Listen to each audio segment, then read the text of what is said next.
It's an honor to speak here for me today. It's an honor not just because most of you are elected representatives of thousands of people in each of your countries carrying titles, capacities and qualifications. It's an honor because of what your party stands for, because you all work toward a sustainable future for our planet and its inhabitants, for our fellow animal and living beings, for ourselves and for our descendants. It's a true honor to be taking active part in this endeavor. I normally speak more about fictions, and what I will speak about today, I guess we could all wish were a fiction, but it isn't. So maybe we can work toward that one day will be a fiction again. In July 2013, shortly after Edward Snowden had released his first set of revelations about the extensive US National Security Agency mass surveillance, the German writer Julie C., supported by a group of her colleagues, sent an open letter to Angela Merkel asking how the Chancellor planned to protect German citizens against the massive violation of privacy. They got no reply. Not even when a couple of months later, in September 2013, they carried more than 70,000 German signatures to this letter to the Chancellor's office. They weren't even received by anybody. Wondering where the political outcry was against the fact that poured out to us through Snowden, that records are kept of all our telephone calls, text messages, emails, internet searches, social networking, financial transaction, yes, our each and every click of a mouse, the films we see, and whatever else we might do in virtual or electronic space. I considered undertaking similar action in Denmark. The Danish Prime Minister, Helle Thorning-Schmidt, and her government was vigilantly denying that any Danes were spied upon, even as it became clear that Denmark is in the inner circles of NSA friends, the so-called I-9 countries. And though it is blatantly preposterous a fantasy to imagine that the broad-range spying rakes should, even if they so wished, be technically capable of placing a protective glass wall around this especially friendly human species called Danes when sweeping up their information from undersea cables and overhead satellites, not to speak of from social platforms like Facebook or Yahoo and Google emails. I don't know if other prime ministers have said the same thing about your nations, but at least that's what we were told in Denmark. But anyhow, I knew that any action within my own little country of 5.5 million people would make no difference at all. This is why I'm very happy to speak at a European convention today. And at that time last summer, I realized something much larger was needed. And I wasn't the only one thinking like that. Julie C. and a couple of other colleagues were thinking already along the same lines. And then when the US for the second time denied entry to my colleague, the Bulgarian-German writer Ilya Troyanov, after he had written a couple of articles against the NSA mass spying, I sent Ilya a note that we needed a worldwide campaign, and since the others were thinking in the same line, the ball started rolling. We got together through the internet, funnily. Most of us not knowing more than one or two of the others and none knowing everybody. We were just a group of 7 independent international individual writers forming ourselves around this one purpose, to make a protest against mass surveillance loud enough to be heard and have an impact. In addition to Julie C. and Ilya Troyanov, the group that we call Writers Against Mass Surveillance consists of the German writer Eva Menasse, Austrian writer Joseph Haslinger, British writer Priya Basil, the American translator Isabel Fargo Cole, and myself, who is probably very mixed Danish with Austrian and German family background. I live in the US. We formulated an appeal that we called A Stand for Democracy in the Digital Age, and set upon collecting signatures from our fellow writers across the world. It was a pretty grueling work. None of us have secretaries or offices, and we had no funds whatsoever. So we just had to track down addresses and contact each and every writer ourselves. But working more or less day and night for about 6 weeks, and with the help of our publishers, agents, literature festivals, and friends, we were very happy by the time we went to print to count the support of 562 writers from a total of 83 different countries, including 5 Nobel laureates and many of the most renowned writers around the world today. You may know that we were supported by people like Orhan Pamuk, J.M. Coetzee, Günter Grass, Umberto Eco, David Grossman, Margaret Atwood, Viktor Erofeyev, Liao Yewu, Arundhati Roy, Henning Mankell, Richard Ford, Hanif Qureshi, Chika Unique, Javier Marias, Nawal El-Saadawi, and David Malouf, to name but a few. On Human Rights Day, the 10th December of last year, the appeal was published in major newspapers in 33 countries around the world and quoted in many more. And we were particularly happy for this since we could not pay for advertising or anything. All newspapers took this on its merits and supported the campaign. Perhaps it's an irony that we achieved it all only by the use of the internet, communicating with each other and reaching the writers through email. But we and our appeal are in no way against the digital technologies. We simply recognize that a new media has come to take up an increasingly large proportion of human communications and activities, and thus that the democratic principles that generations before us fought to apply in real space to maintain any value at all must now be expanded to cover this new virtual space.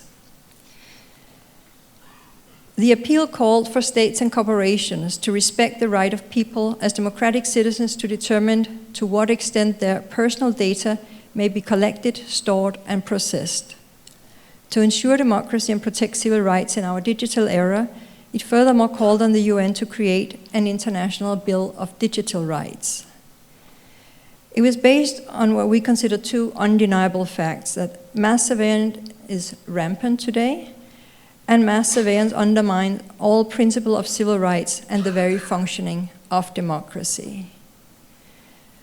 Today, thanks to Edward Snowden, we are in no doubt that with a few clicks of the mouse, the state can access our mobile devices, our emails, our social networking and internet searches. It can follow our political leanings and activities, and in partnership with the Internet Corporation, it collects and stores our data and can thus predict our consumption and behavior.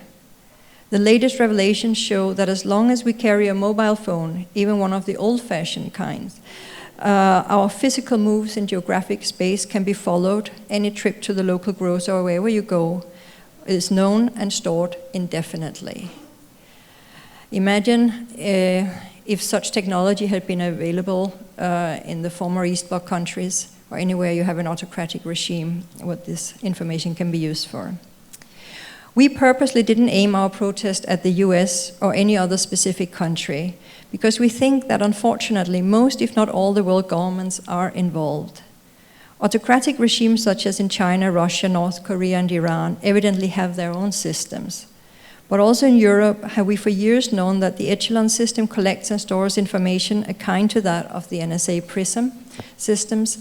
And to my mind, the only reason that the revelations of American mass surveillance of European citizens didn't cause more of a political outcry from European governments can only be that they already knew about it and that they are carrying out similar activities and or maybe are even cooperating with the American surveillance systems. As we state in the appeal, the basic pillar of democracy is the inviolable integrity of the individual. Human integrity extends beyond the physical body. In their thoughts and in their personal environments and communications, all human beings have the right to remain unobserved and unmolested. A person under surveillance is no longer free. A society under surveillance is no longer a democracy. Surveillance violates the private sphere and compromises freedom of thought and opinion. Mass surveillance treats every citizen as a potential suspect. It overturns one of our historical triumphs, the presumption of innocence. Surveillance makes the individual transparent while the state and the corporations operate in secret, turning democracy on its head, as citizens can no longer hold their states and corporations accountable. But it's the other way around, and as we have seen, this power is being systematically abused. Surveillance also robs us of self-determination and the principle of free will, crucial to democratic liberty. Whatever the systems pick up on our searches, you get commercials that they think fit to what our needs are. You will be followed in different ways depending on your political leanings. Any government that wishes to function democratically should by default want to protect its citizens against mass surveillance. Thus I see our appeal not as a fight against governments, but as lending a helping hand to those at least who want to call themselves democratic governments, that due mainly to what I think is their own far-reaching terror laws and the rapid technological developments, have lost control with their secret services, their defense industries, the hawks within their own ranks. We are helping them regain the democratic control over the systems that undertake surveillance by putting on a pressure that perhaps is difficult for them to say no to. The systems that are present just need to whisper the word terror, and they gain yet another bag of money with which to spy on the rest of us without any democratic oversight. Systems which have grown into daunting autocratic powers right in the very midst of our democracies. There are other more pressing needs for many people as to whether state authorities pile up information about their phone calls and internet use, ranging from climate change, health issues, financial crisis and income inequality, to the plight of immigrants, women and workers' rights, not to speak of the deadly uprisings in Ukraine, Syria, Egypt and elsewhere, some of which are being addressed here today. But what may for some seem irrelevant right now will impact our ability to address all these and other important topics to come. Because surveillance is power, and any position going against the interest of the people in power at any point in time, and at this moment in time that means the money holders, is subversive to those powers and will thus be considered target for countering. Also, surveillance can very quickly surprise and take the forefront in the life of any individual unlucky enough to be noticed by the agencies and systems that collect their data. And that day, you'll discover that the financial transaction you thought innocent, like the buying of a chemistry set for a nephew, the holiday in Pakistan, the Facebook friend who turns out to be a cousin of a suspected terrorist or even just holding a name of one, a joke about emotional explosions, will suddenly make you a justifiable target for suspicion, for intervention, indictment. Remember that over the last decade, by the use of Guantanamo, torture, and renditions, we made it an open possibility that you can be abducted anywhere for any amount of time with no legal recourse whatsoever, simply because you happen to be, not just in real space, but equally so in virtual space, at the wrong place at the wrong time. But the risk of the individual adds up to the risk of groups. In the 60s, we saw the US civil rights movements be under surveillance. In the 70s, we saw the anti-Vietnam War protesters be interfered with, intimidated, and abducted by the FBI. This risk has an impact not just on the one who gets hit by the direct intervention of the systems. It influences, therefore, the behavior of all of us. The idea that one day all those files, all that information about you may be opened by people whose purpose it is to prove that you're a wrongdoer is enough to make most people seek to stay away from suspicious activity, to conform. But what suspicious activity? And conform to what? To what we think will never be problematic. But we don't know what will be the taste or dislike of tomorrow's power holders. So, in order to stay out of trouble, we have to make ourselves into transparent robots who do what we think may never become a suspicious or bad activity. And still, many people say, what's the harm? I have nothing to hide. But are you sure you don't? Think again. You may never have done anything criminal, nor anything remotely subversive. You may be a very normal citizen doing very normal life things. But even then, don't you have anything you wish to keep private? Letters of the past or present, habits, certain events, feelings, loves, jealousies, whatever, TV shows you follow? I do think it's safe to say that anyone above the age of 6 years have things in life they wish to keep private.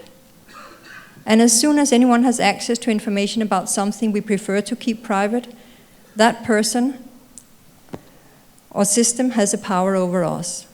It's how the KGB used to recruit its Western spies, find out what people would like to hide, and they're yours. How come we are willingly given over this power to corporations and systems within our states that we have absolutely no democratic control over? How come it still seems surprising to most when one says, I want the right to my privacy back. I want the power of my privacy back.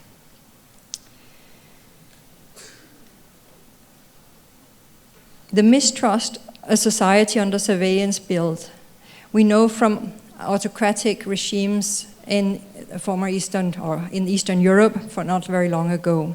So I don't have to go into that, but just remember, think about it. What happened to individuals when you can't trust your friends, your neighbors, your families, how it reduces your ability to live as a free human being.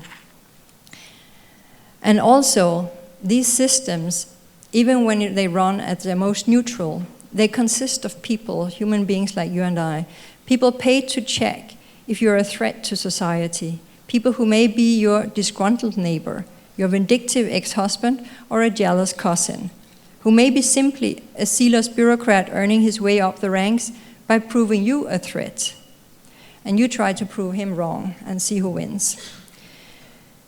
Democracy as we knew it 20 years ago is simply undermined by this new unregulated space of virtual reality that has grown in to dominate our communications today, and thus, I would think, consist of the larger part of our activities that could be surveyed. And the more this role grows, the less democratic our societies become. For a while, perhaps, it was interesting to have a space running like an anarchy, to see what happened. But as with all anarchies, the internet has quickly turned into rule of the bully.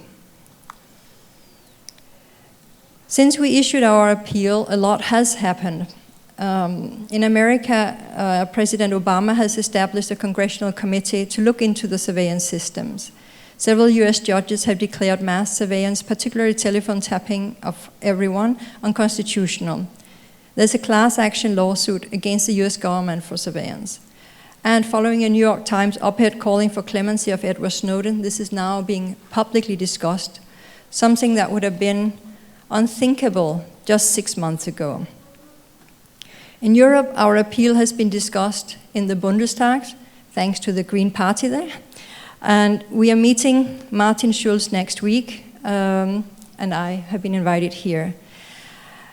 So there's still a long way to go, but we do hope to move some things. And of course, it's impossible to say what has ensued from our initiative or what comes from the pressures of all other official and non-official endeavors.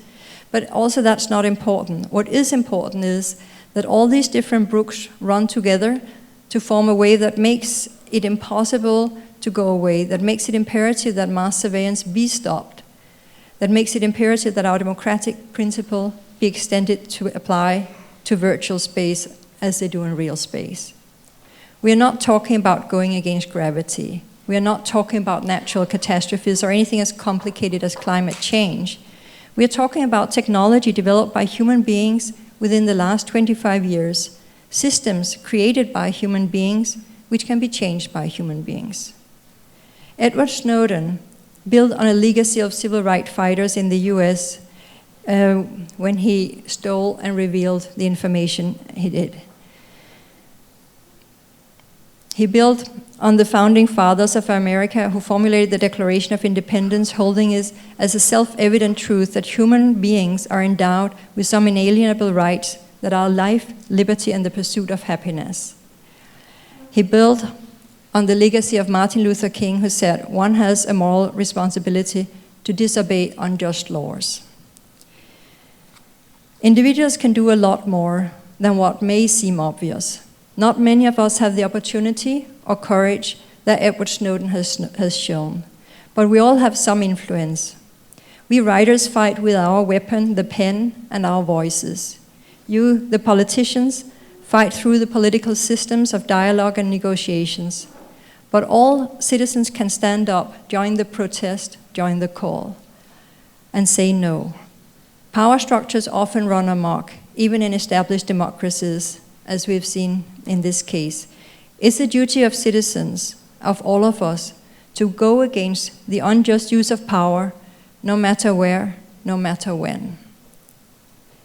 If mass surveillance can help thought even one terrorist attack is worth it, is an argument often heard.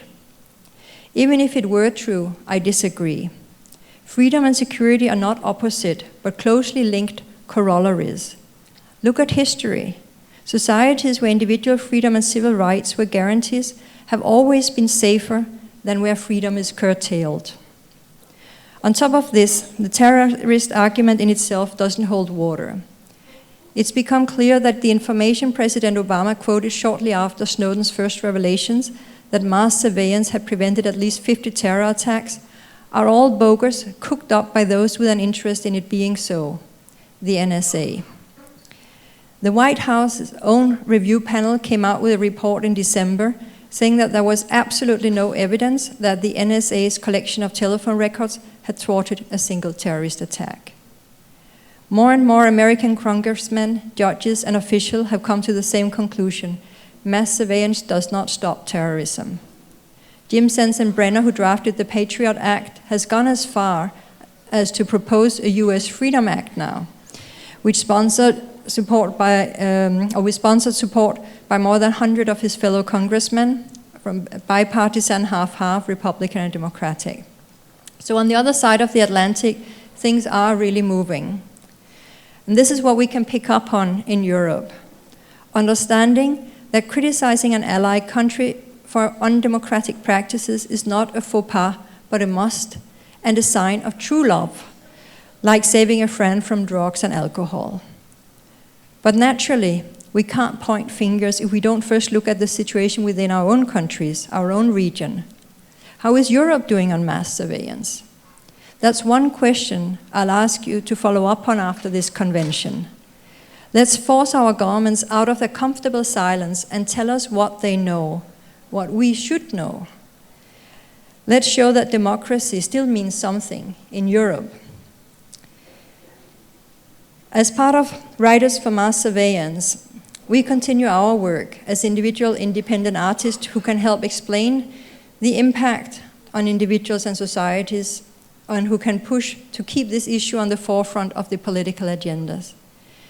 We have by now reached more than 1,000 signatories, or writer signatories, have one more Nobel laureate, who I'm very happy joined us, Nadine Gordimer, who is a champion of anti-apartheid campaigning, who understands what surveillance means, and she has joined us too.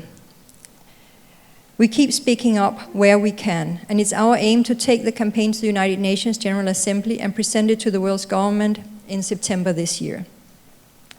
It would of course be presumptuous of me, or of us, to define in detail how a final solution should look.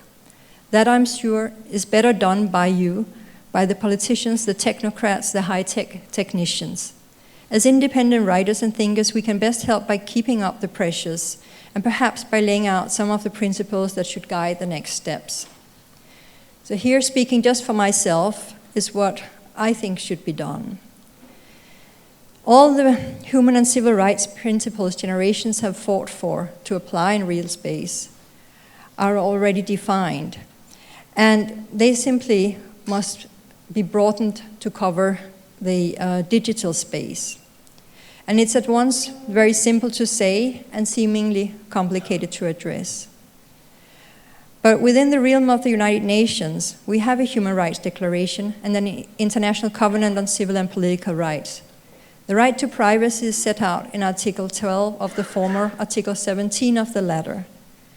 Digital surveillance, interception, and data collection is a violation of these rights, just as well as is the opening of a physical letter. Germany, Spain, France, Brazil, Mexico, and some other nations have tried within the UN to get a resolution through to establish this fact. That naturally, the principle of civil rights in real space also apply in virtual space. There's still a long way before such a resolution can be adopted, but we see it as within reach, and perhaps with your help, it could even become a reality in the near future. If in addition there is a need for whole new chapters in the Covenant or additions to the Human Rights Declaration, also this is doable. You are the lawmakers. Don't leave future development to the engineers and IT programmers. Sharpen your pens and update democracy to the 21st century. Don't listen to those who say that it's not possible to control surveillance since the technology to survey is there. Because so is the technology to stop surveillance. I'm sure there are many different options to be looked at, but one that would make it simply impossible to survey us is to make us all anonymous by giving us a new identity every time we enter the digital world. IT security technicians have told me that this is not only possible, but easily attainable. It's just a question of political will. And I'm told that this would still allow for the targeted surveillance of individuals through warrants based on reasonable suspicion and due legal course of action, as well.